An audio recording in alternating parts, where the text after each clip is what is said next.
தீபாவளிக்கு பட்டமிட்டு கொண்டாடும் மாநிலம் எது?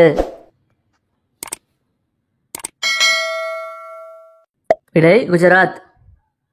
கால் நகத்தை விட கை நகங்கள் வளரும் வேகம் எத்தனை மடங்கு அதிகம்? விடை 4 மடங்கு. தமிழகத்தில் முக்கடல்கள் சந்திக்கும் இடம் எது?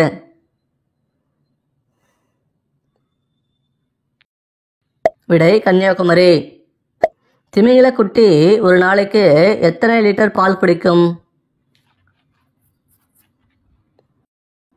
விடை 190 லிட்டர். காமராஜர் பிறந்த மாவட்டம் எது?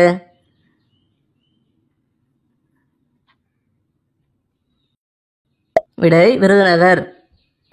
அதிகமாக சுய இன்பம் செய்யும் ஆண்களுக்கு என்ன பாதிப்பு வரும்? விடை விரைப்புத்தன்மை. பிடிச்சிருந்தா லைக் பண்ணிட்டு சப்ஸ்கிரைப் பண்ணுங்க. தேங்க்யூ.